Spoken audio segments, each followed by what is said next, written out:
Bueno, darle la bienvenida una vez más al AI Deep Dive. Hoy tenemos un invitado, creo yo, que nos va a contar una historia y también de lo que está haciendo muy llamativa. Vamos a aprender bastante de Juan Carlos Vázquez y de su historia y de lo que ha estado practicando en diferentes áreas de conocimiento que se combinan.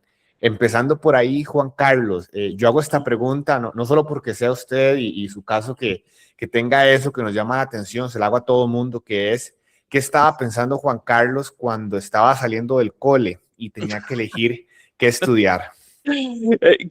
¿Qué pregunta más difícil, Jürgen? Porque vamos a ver, cuando yo estaba en el cole, ¿verdad? Yo realmente, te soy sincero, yo realmente quería estudiar diseño gráfico, ¿verdad? Yo Wow.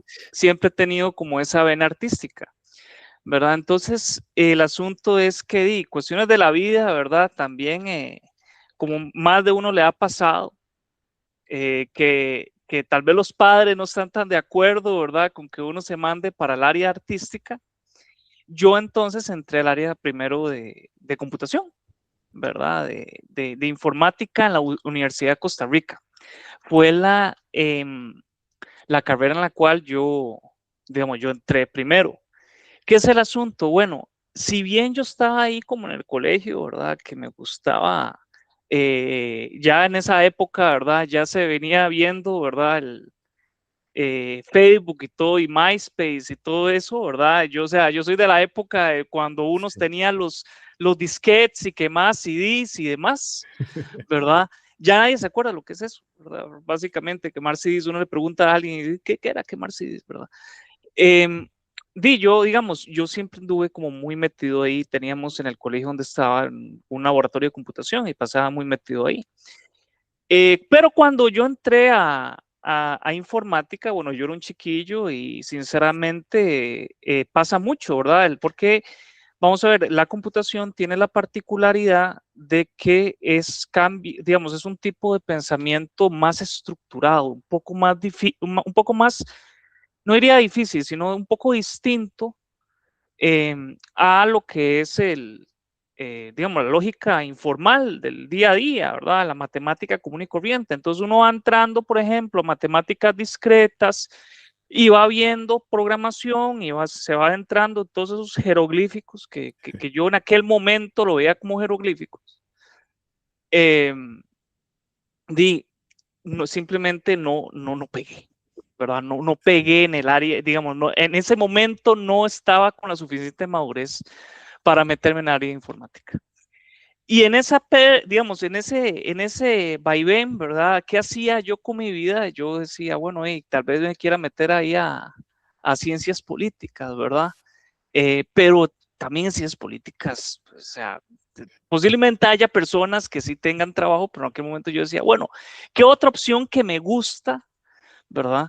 Que sea tal vez donde yo puedo aplicar analítica, ¿verdad? O análisis social, que era otra área que me gustaba, podría yo entrar y terminé en derecho. Ok, Pero yo venía con la mente, ¿verdad? De computación. Y ok. luego en eso ahí como que empecé la carrera, ¿verdad? Digamos, de derecho, la fui terminando y por cuestiones de la vida también decidí volver otra vez a informática y continuar en la Universidad Estatal de Distancia.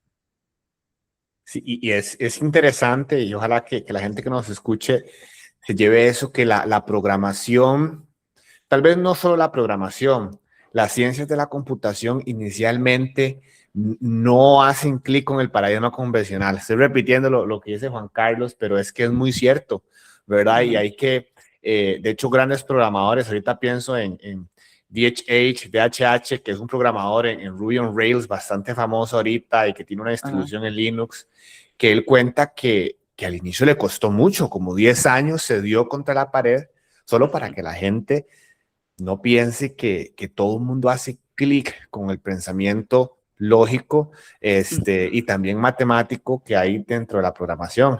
Eh, y luego, Juan Carlos, cuando estabas estudiando Derecho, siempre usted se mantuvo del lado tecnológico, usted estaba en Derecho, pero con un ojo en la aplicación técnica, porque tal vez sus compañeros de derecho no tenían ese ojo, ni les interesaba. Fue así.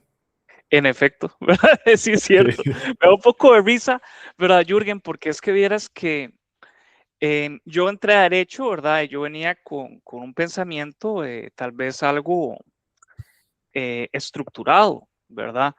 Fue, digamos, ya después de los años que fui entendiendo ya un poco este aspecto de, digamos, de computación, ¿verdad? Y la matemática en sí como un lenguaje formal, realmente es una convención lingüística, la matemática de formalidades.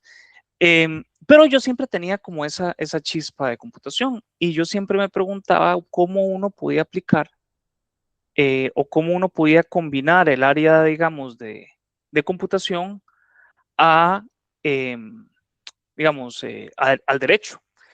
Y para, digamos, la carrera en aquel momento, ¿verdad? Eso era muy raro, es muy, muy extraño, ¿verdad? No era, digamos, el hecho de pensar que el derecho podía combinarse con la computación, ¿verdad?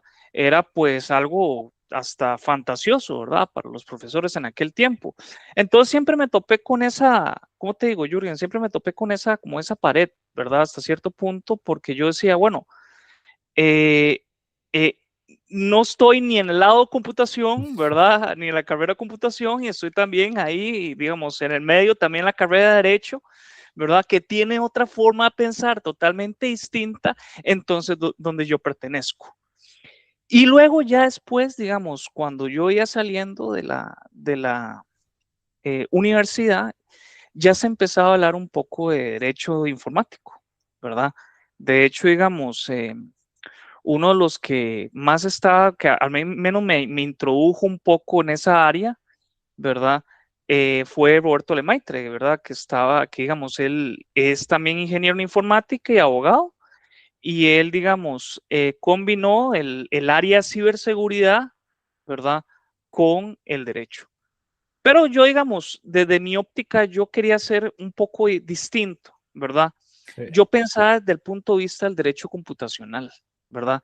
O sea, cómo aplicar la lógica de la computación al derecho. Y bueno, mi tesis, por ejemplo, que digamos, terminó ganando tesis pionera, ¿verdad? Fue de la prueba electrónica y digital en el marco, digamos, en el marco del proceso civil, ¿verdad? Entonces yo analizaba realmente, porque nosotros teníamos, digamos, al menos aquí, en aquel momento teníamos un problema donde no había un formalismo en ese aspecto, ¿verdad? Porque la prueba digital hay que estudiarla desde la naturaleza propia, ¿verdad? Que es la digital, ¿verdad? Propiamente desde los metadatos, propiamente dentro, digamos, la estructura de archivos que hay. Y bueno, vos veías, por ejemplo, y que agarra, y todavía se hace, ¿verdad? Que se agarra una prueba, por ejemplo, de un pantallazo WhatsApp y se presenta, ¿verdad? Se imprime y se presenta como prueba y vos no sabes, por ejemplo, que eso fue alterado, Sí, o ¿verdad? la Y lo traza. tuvimos, ajá, Sí. y lo tuvimos con un caso, digamos, también a nivel nacional, ¿verdad? Que sabía que digamos, están tomando pantallazos de una figura pública o algo así, una amenaza a una figura pública y entonces, digamos, se está utilizando el pantallazo como prueba. Y pues ahí es como que donde yo me fui más metiendo un poco digamos, en el área del derecho y la computación, ¿verdad? De Y- hecho, mi tesis, nada más para terminar, Jürgen, mi sí. tesis yo quería hacerle inteligencia artificial y derecho, ¿verdad? Pero me lo veían como mucha ciencia ficción. Si ustedes están hablando aquí en ciencia ficción, ¿verdad? Tengo que ir hablándome en chino, estas varas no sirven. Entonces tuve que cambiar. Y al final, creo que el tiempo ha dado la razón y la gente ha visto. Es muy interesante que lo vi la inteligencia artificial, ese boom que pasó con, obviamente que ya existía, pero ChatGPT en noviembre de 2022, cuando permitió que la gente a través de una interfaz tuviera acceso a un modelo más sencillo.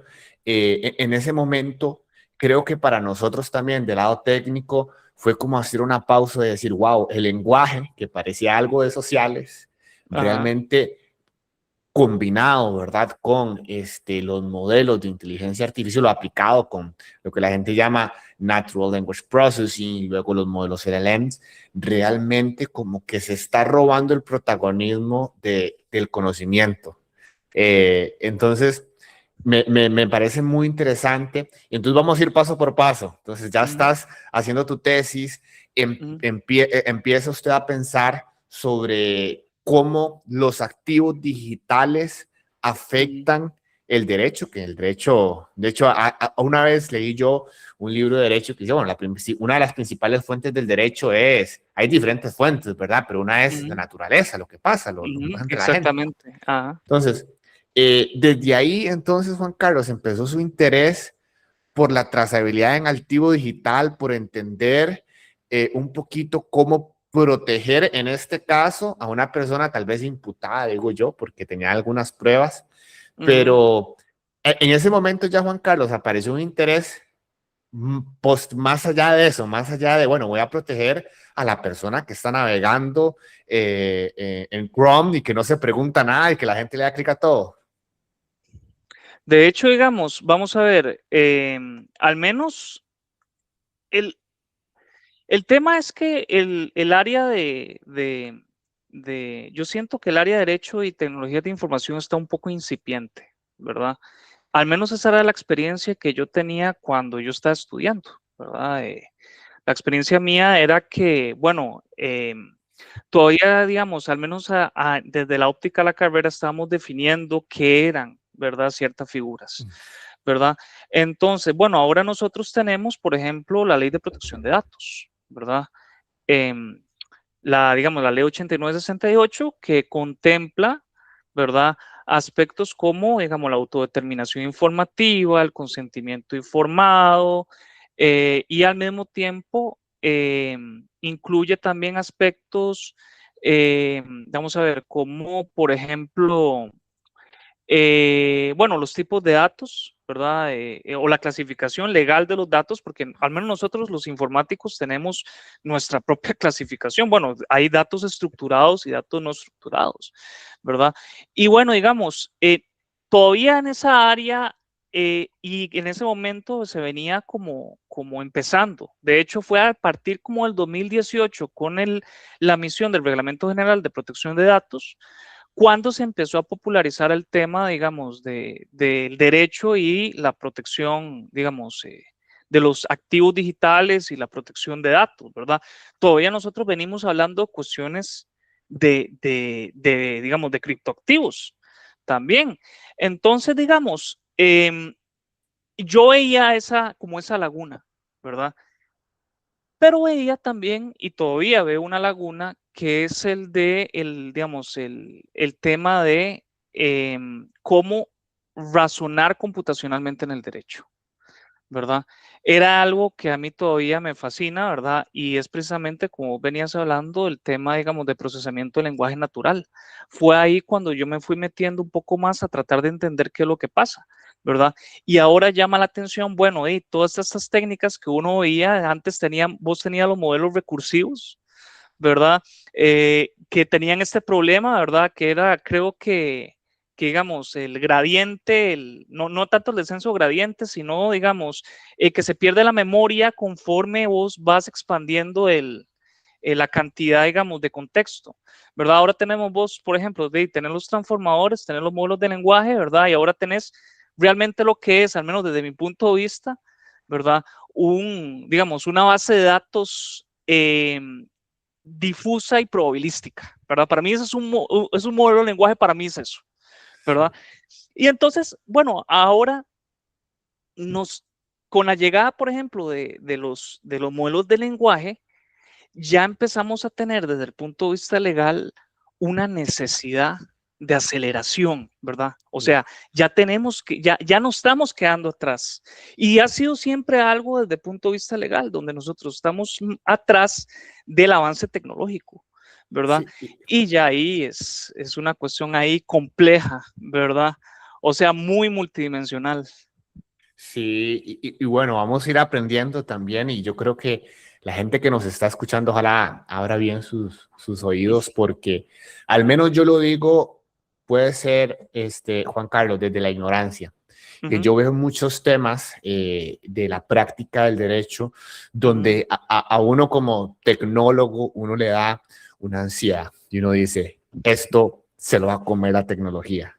Y yo creo que la verdad probablemente está en el medio, ni es como uno lo piensa, ni como el practicante del derecho lo piensa, que tal vez está más rejego a que eso pase completamente. Pero entonces entiendo que ya estás en la universidad, estás pensando también no solo en la protección de los activos digitales, la protección de la información, sino también en la aplicación de la tecnología para el ejercicio del derecho, para potenciar a la persona. Y ahora, ¿cuál es el primer trabajo? Tal vez estamos en la mente de Juan Carlos en ese momento. Juan Carlos empieza a ejercer como abogado o empieza a ejercer como ingeniero informático. Mira, es una combinación de ambas, ¿verdad? Realmente, bueno, yo empecé a ejercer como abogado, ¿verdad? Me tocó, digamos, tuve un caso, no puedo hablar mucho, ¿verdad? De ese caso, pero Sí. sí tuve un Pasaste caso el algo. examen, que hoy salió hace poco fue Pasé, una bueno, noticia que, ese es un tema que estaría bonito tocarlo un segundito, ¿verdad? sí, Que que es que, ahorita digamos, está en boom. pasé el examen, digamos, yo me incorporé cuando estaba la pandemia, ¿verdad? El Ok. COVID-19, ¿verdad? Y bueno, estamos en un momento bastante complejo, ¿verdad? Ahora viene, por ejemplo, el tema digamos, del examen del Colegio de Abogados, ¿verdad? Donde pasan solo 13 personas. Y bueno, uno dice, ok, ¿verdad?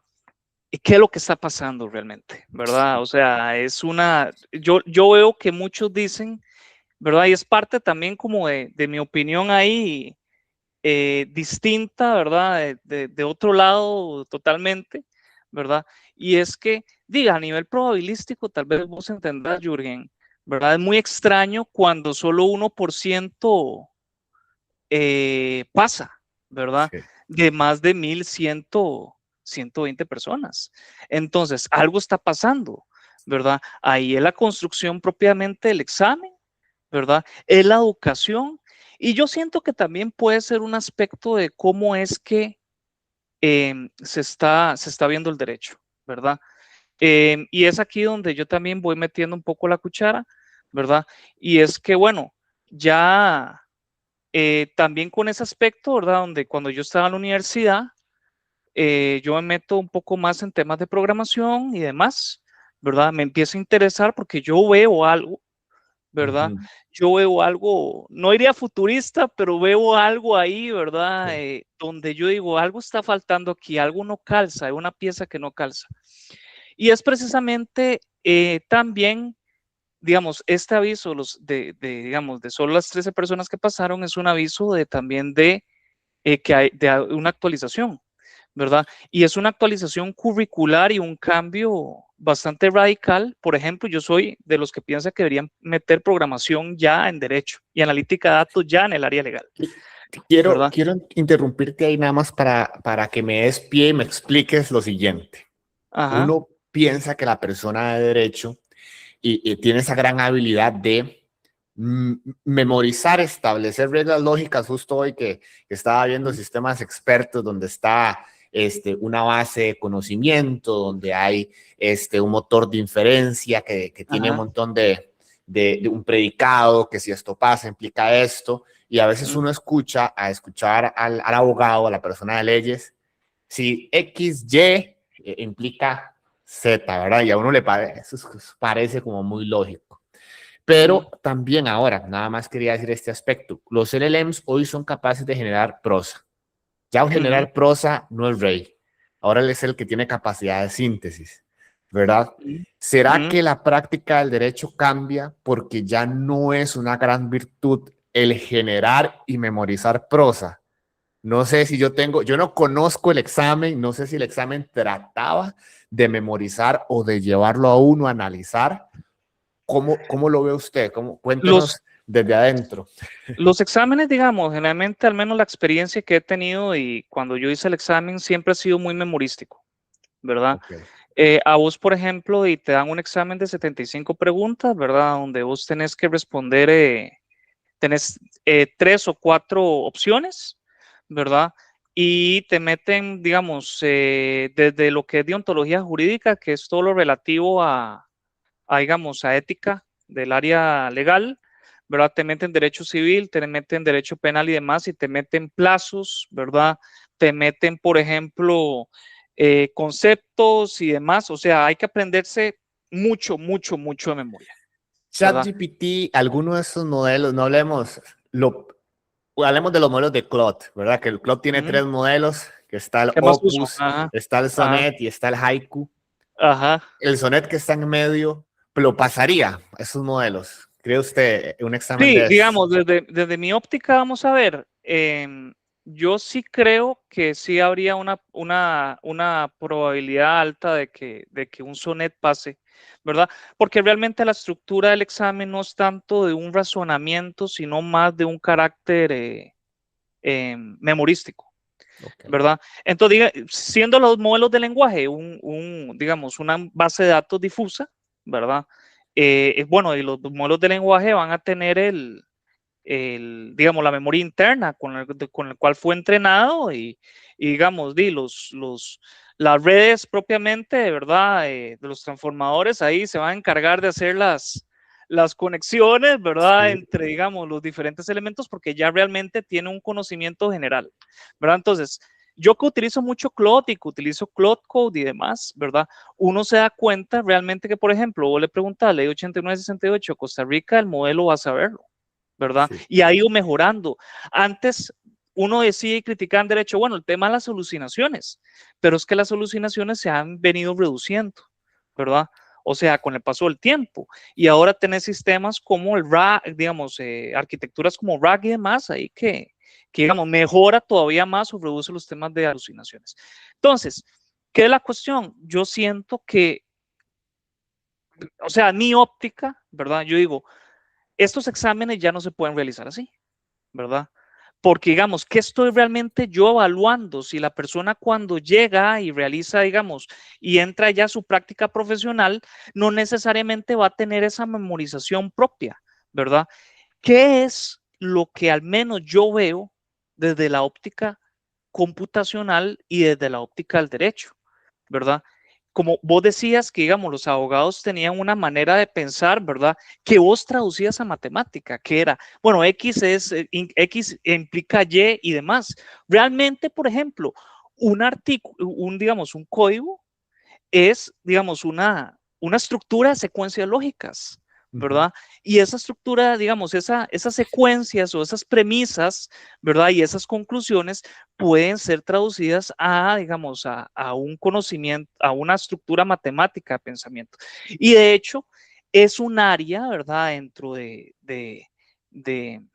digamos, dentro de lo que es derecho no informático, sino computacional, que es esa traducción, ¿verdad? Uno puede realmente agarrar o tomar varias variables y esas variables, pues, vos digamos, simplemente las traducís, digamos, desarrollar las variables y posteriormente ahí realizas todo el tema de programación de eso. Entonces, al menos yo, ¿verdad? Yo digo, algo hay que cambiar, ¿verdad? ¿De qué me sirve a mí llegar y decir, bueno, vamos a reunirnos con las escuelas de derecho, ¿verdad? Y hay que mejorar la calidad y demás, ¿verdad? Si uno tiene ya herramientas que realizan labores importantes, ¿verdad? Como por ejemplo la labor sintética. Vos con Deep Research podés hacer lo que, digamos, al menos antes se hacía y se requería manualmente un montón de gente, que era el discovery, ¿verdad? Ya todo eso hasta cierto punto ya cambia, ¿verdad? El ámbito Wow. legal. Sí, y yo creo que esa nota, ojalá que la gente que lo escuche, porque uno, a la gente que estamos del lado del desarrollo y a usted que está también de este lado, nos pasó que ahorita es un golpe de humildad. Antes era una virtud el poder programar, especialmente en un ambiente que a uno le gustara, de verdad. Ujú. Entonces uno decía, sí, yo ya dominé lo suficientemente este lenguaje de programación que pueden quitarme el internet. Yo era uno que decía, ¿verdad? Yo soy tan bueno en este lenguaje de programación que me atrevo a hacerlo sin Google y ya tenía mucho expertise y eso era parte de lo que me identificaba a mí. Llega ahora los harness, ¿verdad? Como Cloud Code, que sirven en demasía para poder programar, que nos exigen otros retos y yo tengo que dar el paso atrás y redefinirme. Ahora, en el mundo legal, tiene que redefinirse, ¿verdad? Redefinirse. Y para pasar aquí te hago esta pregunta estaba pensando en Suits, ¿verdad? Que obviamente lo que uno tiene nada más es lo fantasioso. En Suits había un personaje que podía recitar todo, ¿verdad? Había un Suits, esa serie de abogados que le preguntaban cualquier cosa de la ley de Estados Unidos y lo podía recitar. Era un LLM entrenado, ¿verdad? Seguro ahí en post-entrenamiento con datos legales. Entonces dejo por ahí la nota. Si la gente dice, bueno, ¿qué estará pasando? Piensa en Suits. ¿Qué de lo que está en Suits no lo haría la inteligencia artificial? Y ahí te devuelvo un toque, entonces, ¿practica usted el derecho? ¿Y en qué momento, me imagino, estás con el tema de informática? Ya usted pasa al tema, por ejemplo, quiero brincar ahí un poco, has trabajado en Quality Assurance, has trabajado en desarrollo. ¿Cuándo fue que esa ansiedad Juan Carlos ganó? Usted dijo, bueno. Mira, te voy a ser sincero, ¿verdad? Y hay que ser, y es una realidad, ¿verdad? A nivel nacional. Bueno, en aquel tiempo era el COVID-19, ¿verdad? Y bueno, si uno toma, por ejemplo, la cantidad de abogados que habían en aquel momento, ¿verdad? Y bueno, que hay hoy también, estamos hablando de unos 38,000, unos 40,000 abogados, ¿verdad? O sea, realmente no hay trabajo para todos, ¿verdad? Wow. Uno cree que todos, digamos, que va a alcanzar, y si vos sacas los números, no va, ¿verdad? Porque vamos a ver, si el colegio de abogados a vos te cobra, digamos, a vos te pide cobrar 90,000 colones la hora, ¿verdad? Tenés que tener 15 consultas al mes como para, o de 12 a 15 consultas al mes como para que, digamos, darte una idea digamos, de un salario ahí más o menos aceptable de acuerdo a la realidad costarricense. Pero y si vos tomás y se empezás a sacar números, ¿verdad? Te das cuenta que, bueno, hay 790,000, ahora que vi hace poco, ¿verdad? Noticias, 790,000 personas en, en, digamos, en trabajos informales, ¿verdad? Hay 151,000 personas, ¿verdad? Sin trabajo. Y, digamos, el Poder Judicial está colapsado en temas de cobro judicial, ¿verdad? Y entonces, ¿quién tiene, digamos, tanto, y tal vez me equivoque, ¿verdad? Porque bueno, no, he estado más del área de desarrollo digamos, más del área de desarrollo informático que derecho. Bueno, yo pensando en esos números, yo digo, o sea, ¿cuánta gente hay disponible que pueda pagar cada mes casi 100,000 colones por una hora profesional de derecho? Entonces yo digo, bueno, o sea, no, los números no calzan, ¿verdad? Simplemente con solo verlo sí. Y entonces, sinceramente, yo decía, bueno, no, está saturado el área legal, ¿verdad? La carrera de derecho está saturada. Y me dije, bueno, si sigo en computación, voy a volver a meterme otra vez en computación, ¿verdad? Ya llevaba tiempo realmente metiéndome y todo el asunto y pues, digamos, me metí ya dentro, ¿verdad? Más en la Universidad Estatal de Distancia, ¿verdad? Mientras realizaba trabajos en Derecho. Y pues ahí entonces ya me dediqué y dije, no, mejor me quedo aquí, ¿verdad?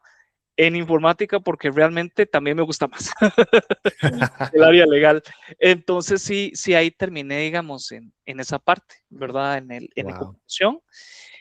Pero siempre quedó esa espinita, ¿verdad? Y es ahí donde, por ejemplo, ya después de un tiempo, ¿verdad? Sí, bueno, yo escribo mucho, ¿verdad? Realmente he escrito como 20 o 30 artículos diferentes ahí dispersos por todo lado, ¿verdad? Y bueno, digamos, tuve la oportunidad de poder ingresar como profesor, ¿verdad? De hecho, el área de gobernanza y seguridad de datos. Y bueno, y la combinación entre digamos, yo, abogado incorporado, más ingeniero, ¿verdad? En computación, pues servía mucho, ¿verdad? Para el área analítica de datos. Y entonces, al fin de cuentas, a pesar de que mi trabajo día a día es informática, ¿verdad?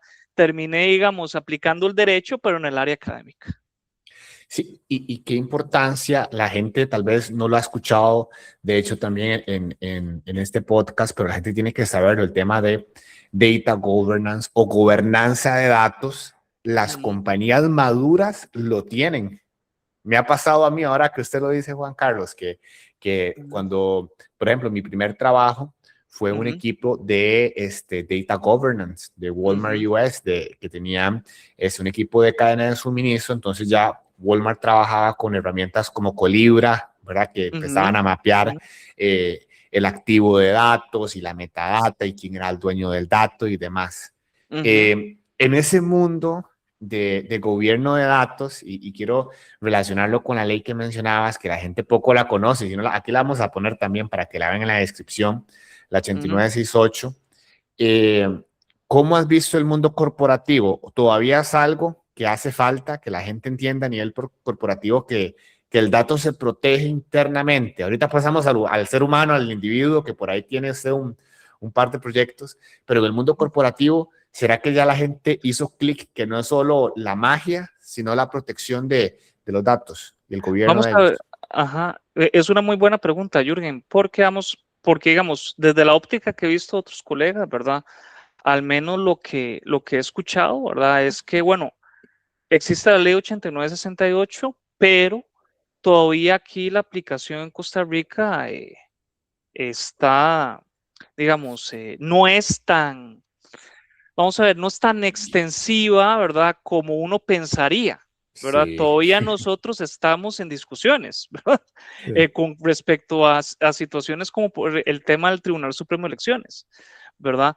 Entonces, al menos, digamos, hay que tomar en cuenta que, bueno, nosotros tenemos la ley 8968 aquí, pero hay mucha empresa realmente que es estadounidense, ¿verdad? Y ahí empezamos a ver cuestiones como NIST, como SOC 2 y demás, ¿verdad?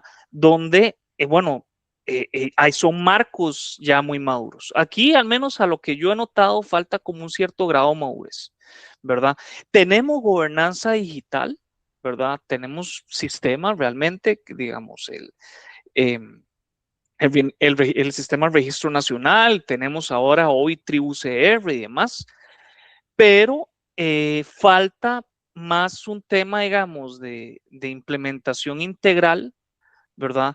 En cuestiones de protección de datos y, digamos, y cómo estos sistemas se aplican. Muchos de esos sistemas, ¿verdad? Fueron creados antes de que entrara en vigencia este tipo o fueron planteados o diseñados antes de que entrara en vigencia eso, ¿verdad? Entonces, aquí en Costa Rica, por ejemplo, bueno, tenemos esta ley, ¿verdad? 8968, hay que hacerle o se plantean que se hagan en algún momento ciertas reformas, ¿verdad? Pero luego empiezan a meter, por ejemplo, ya que estamos en cuestiones de IA, ¿verdad? Temas de gobernanza IA y no existe la suficiente madurez, ¿verdad? A nivel gubernamental para nosotros poder aplicar estos elementos. Entonces, digamos, al menos aquí en Costa Rica en general, ¿verdad?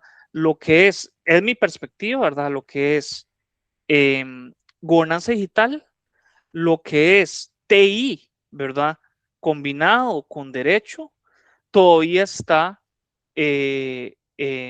digamos, en desarrollo, podría decirse. Sí. O sea, todavía falta. Y es ahí donde, digamos, por ejemplo, yo entro con un proyecto que es el de Private Search, que te lo había comentado, que viene precisamente de una necesidad de ese tipo. Que la gente, sí, y dejo la nota por ahí que es importante. Bueno, dos cosas. La primera que es que, bueno, muchas de las carreras van a cambiar y por qué no, en algún momento va a haber una carrera que mezcle derecho y computación. Debería incomodar ya a la gente el saber que las carreras tienen que cambiar y tienen que modernizarse. Yo le decía a unos estudiantes hace poco de carreras en ciencias económicas, no se vale decir que usted no es técnico. Tal vez no se vale decir que a usted no le gusta la compu. Agarre la No, ya no. compu y utilícela porque va a ser, si allá antes lo era, hoy va a ser todavía más aunado a la aplicación de inteligencia artificial. Ujú. Pero el segundo punto, a nivel de la aplicación de la ley, yo quería preguntarle eso. Cuando yo he desarrollado proyectos, siempre he dicho, y la he leído así por segmentos, y yo digo, wow, Ujú. si esto lo aplican a un desarrollo, le mueve el piso a un montón de empresas, ¿verdad? Lo que nosotros conocemos en general como los derechos ARCO, que una persona Ujú. puede exigir, Ujú. no sé, Juan Carlos, y se lo pregunto, muchas de las Ujú. empresas tienen un CRM donde captan información de la gente y Ujú. yo creo que esta ley está pintada, pero si alguien la aplica, le hace el enforcement, como dirían El los gringos, compliance. Ujú. sería complejo. Es así. Sí, sí, digamos, es así. El tema es que vamos a ver, lo que ocurre con, nosotros tenemos la PROAP, pero ocurre con mucho, mucho a nivel gubernamental, que es que, bueno, no hay la suficiente, podríamos decir, capacidad operativa, ¿verdad? Para hacer un reforzamiento, ¿verdad? O ser un cumplimiento legal como es debido, ¿verdad?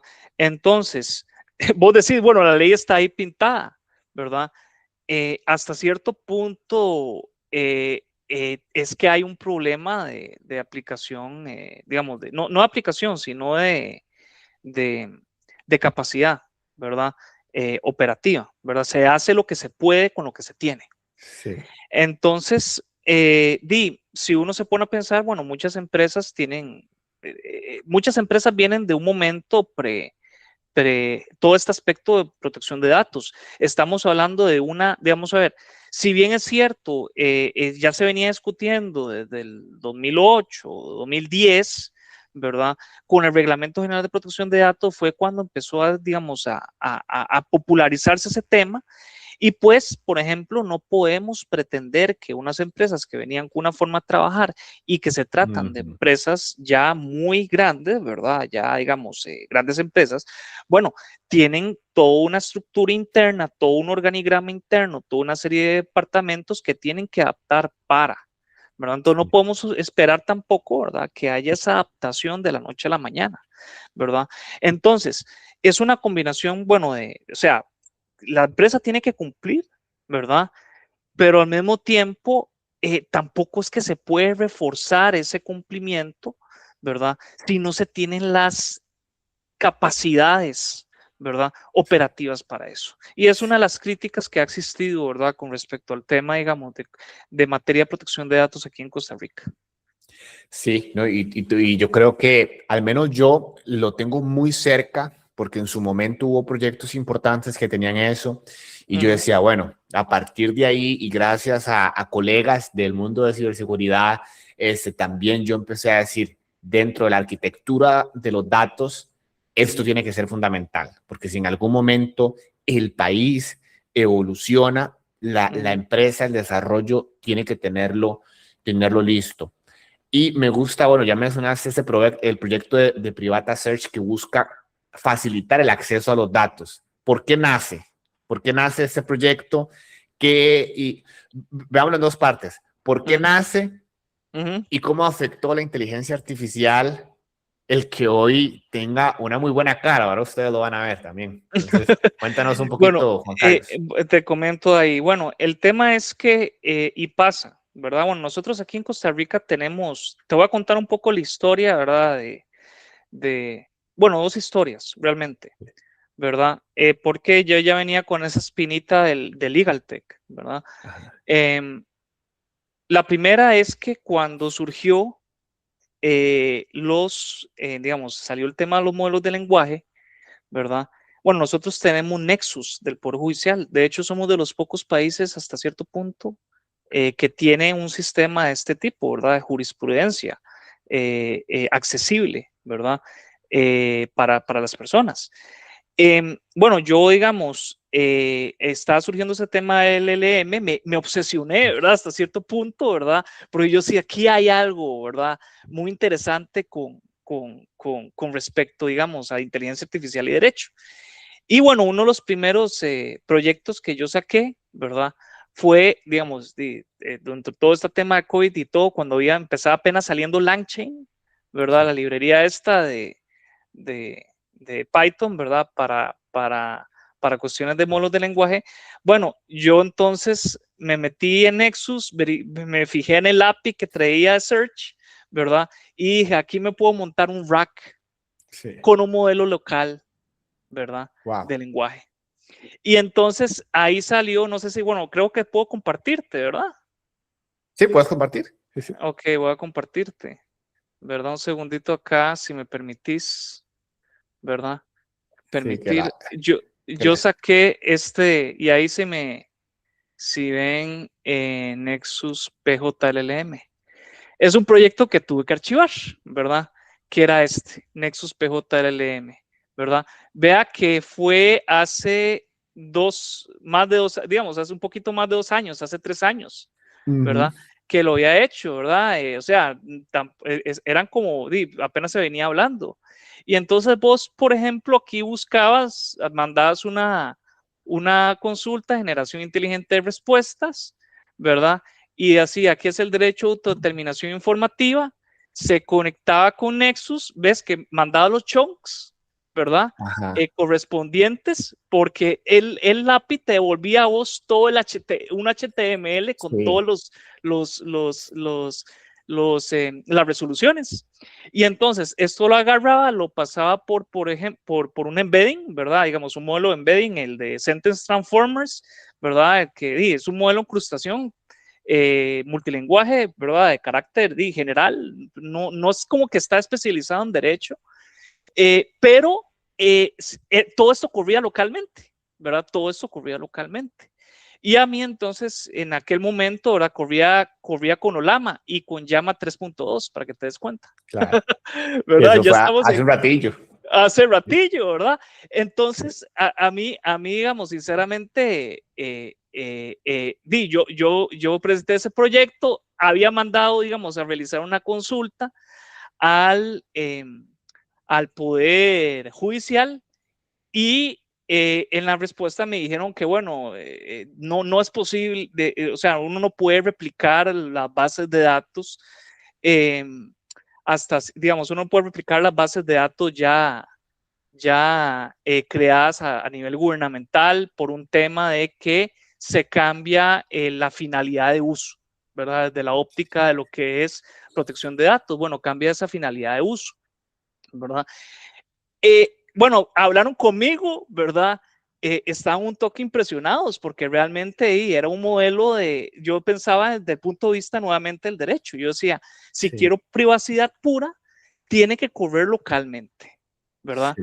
Entonces, bueno, en aquel momento lo había logrado. ¿Qué es el asunto? ¿Verdad?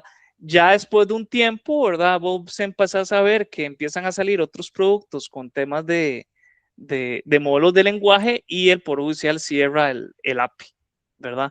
Pero, digamos, yo tuve que cerrar el proyecto precisamente porque ya estaba más desactualizado, ya no tenía sentido, ¿verdad? Porque no tenía acceso a eso, ¿verdad? Sí. Y entonces, Wow. No, wow, no. Yo dejo aquí la nota de por qué no tengo una respuesta para eso. Lo que sí sé es que es un reto de que la gente cierre. Primero, que hay instituciones que no publican un API. Luego, que la gente la publique, la quite.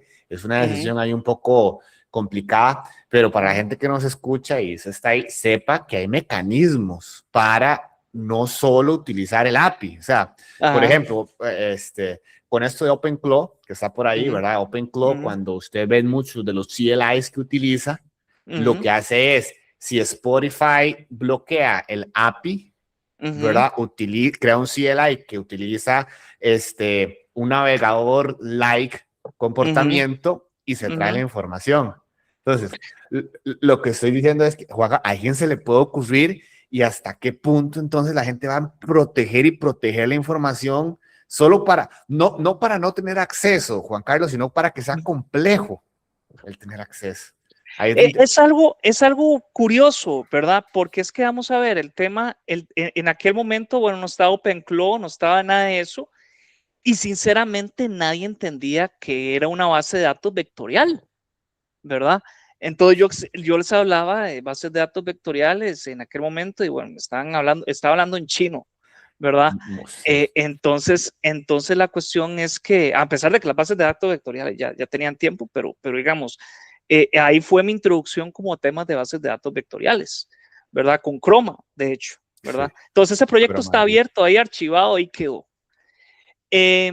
La cuestión es que, bueno, el Poder Judicial no se podía permitir ese tipo, digamos, de proyectos precisamente porque no todo está anonimizado, no todo digamos, las resoluciones están anonimizadas dentro del Nexus, Y ¿verdad? Nexus, usted entra logueado con No, algunas credenciales. Nexus, por ejemplo, no es necesario loguearse, ¿verdad?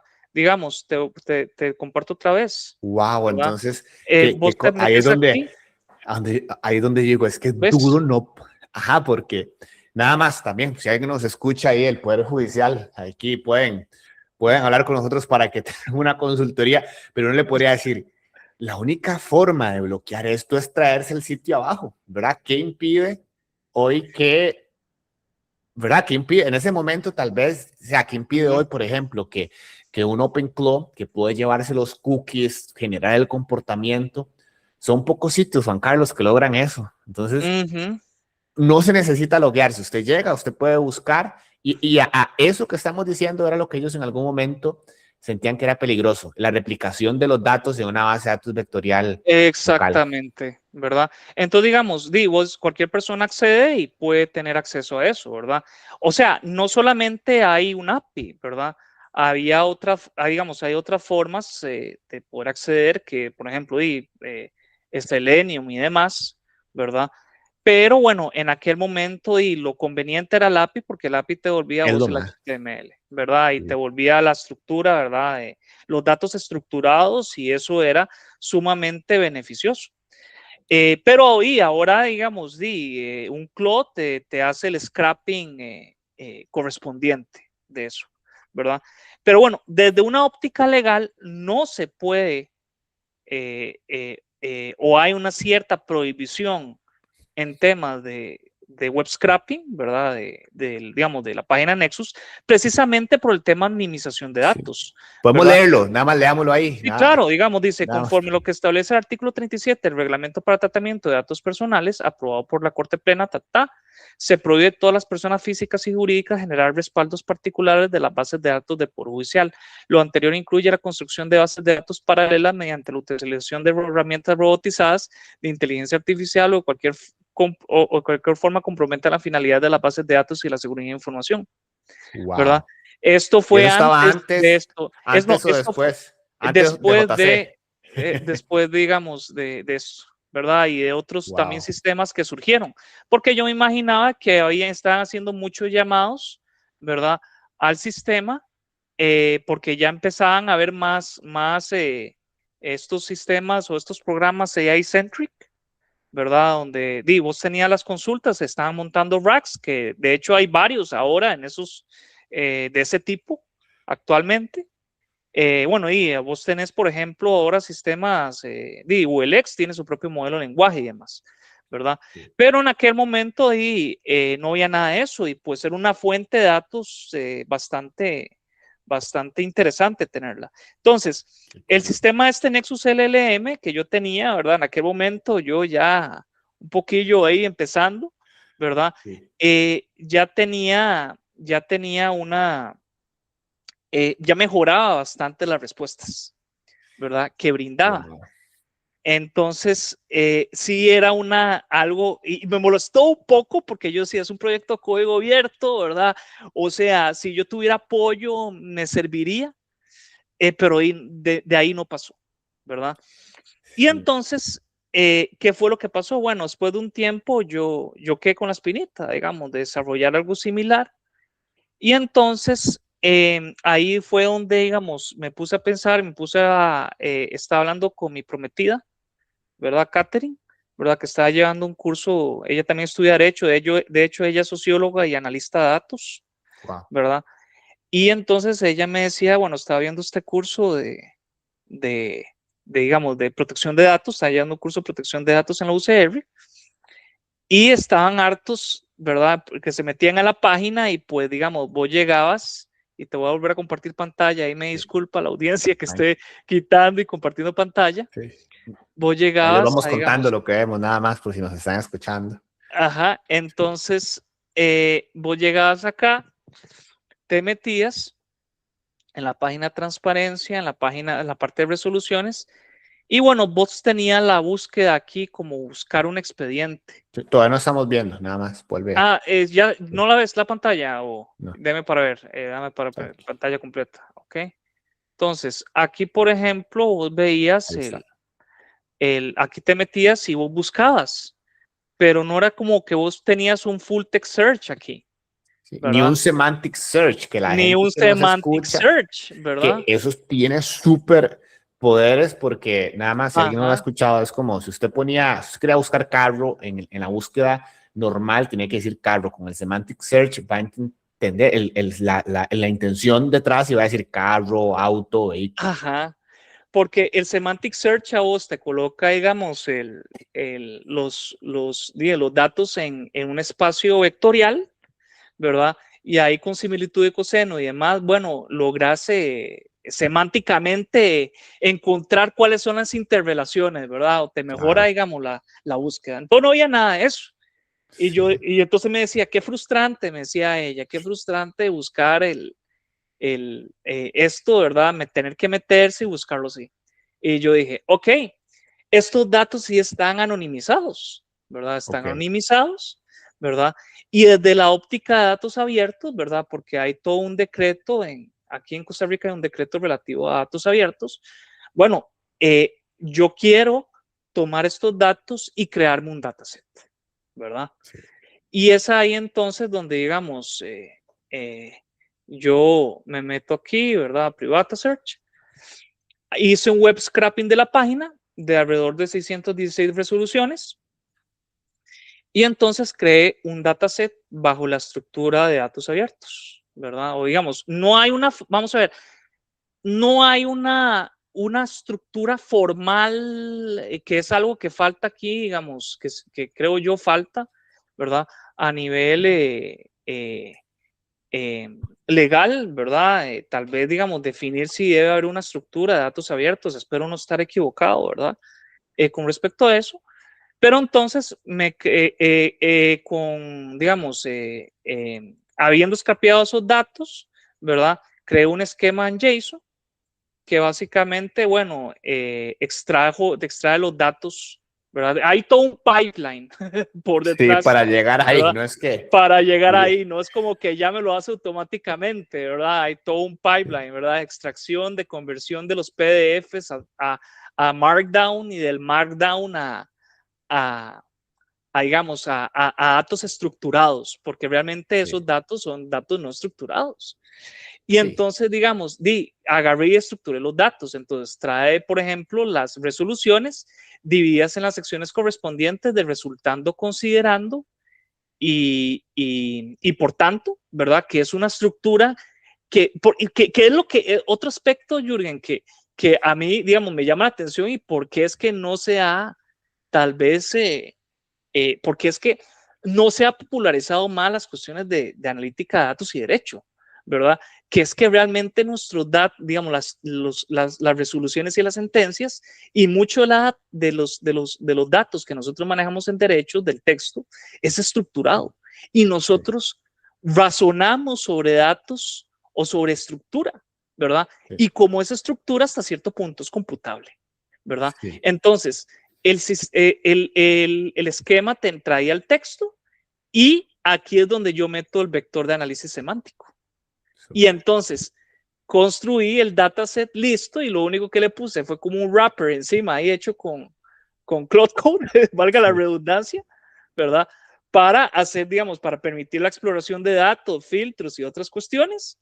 Y con eso ya solucioné un problema que había, digamos, de búsqueda de datos, de resoluciones de protección de datos.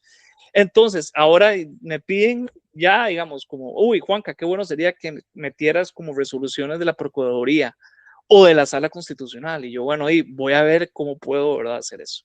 Sí. Ahí me Wow, fui. ¿no?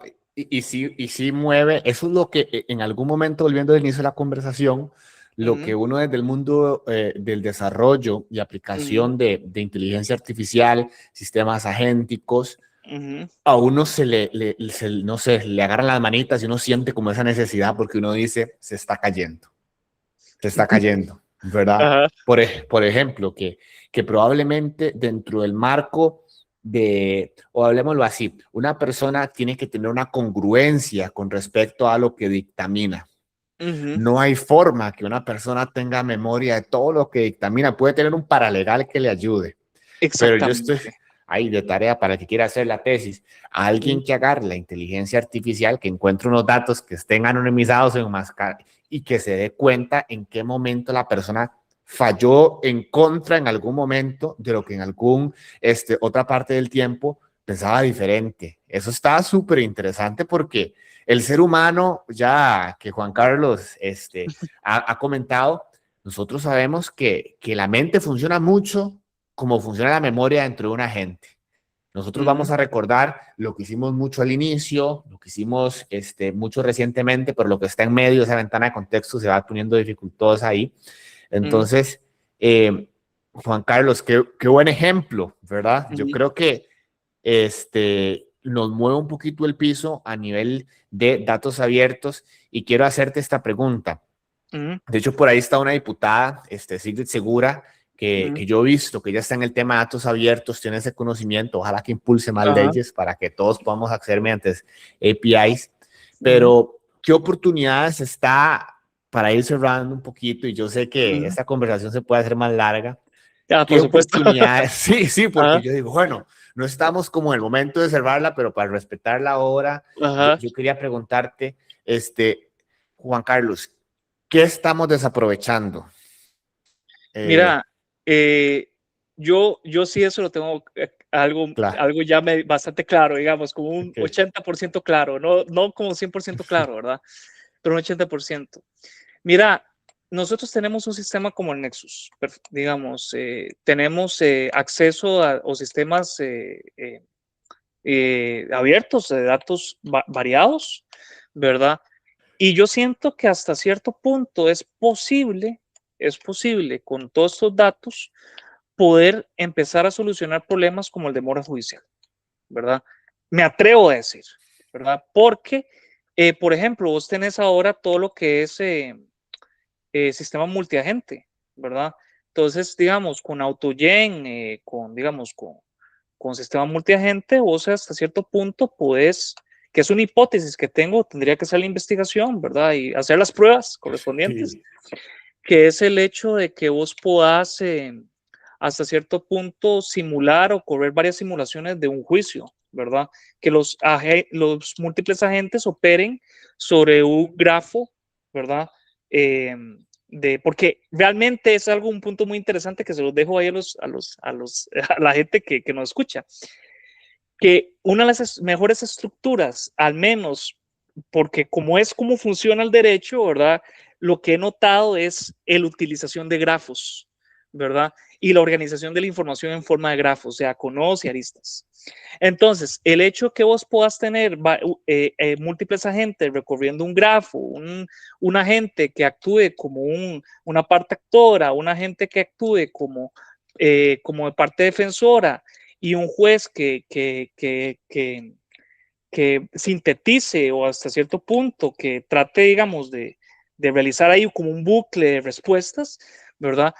Puede acelerar hasta cierto punto, ¿verdad? Las resoluciones para que el juez pueda llegar y pueda verificar digamos, esa información, ¿verdad? ¿Qué es lo que criticarían los colegas? Bueno, se pierde un aspecto, digamos, humano, pero no necesariamente porque hay human in the loop, ¿verdad? sí, Entonces, hay todos esos datos, si nosotros tuviéramos los datos más estructurados, ¿verdad? Podríamos inclusive entrenar modelos predictivos, podríamos, digamos, mejorar las búsquedas, ¿verdad?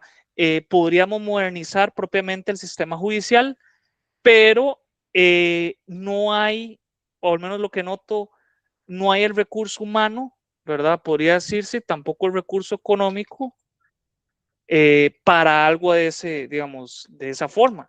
Pero poco a poco puede irse haciendo, ¿verdad? Y Privata Search es una forma ahí que yo pongo ejemplo, ¿verdad?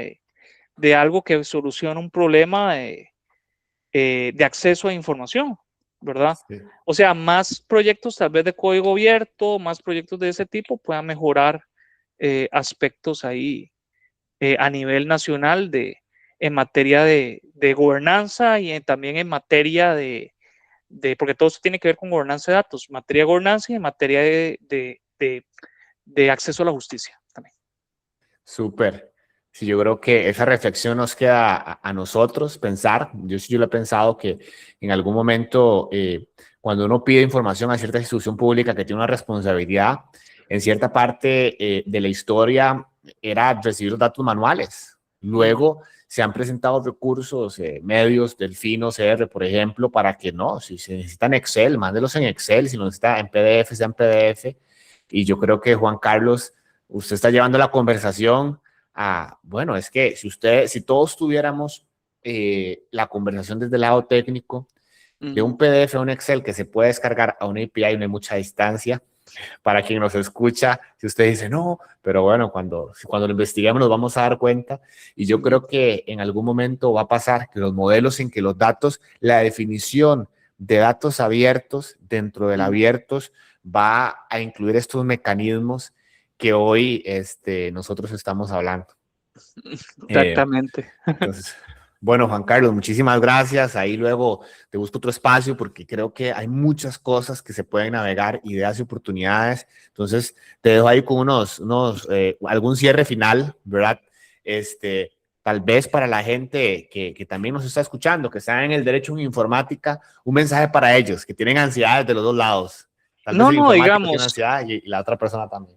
Realmente yo he llegado yo ya llevo el tiempo también de estar escribiendo y todo. Yo siento que realmente no hay tanta distancia entre el derecho y las tecnologías de información y digamos, la programación.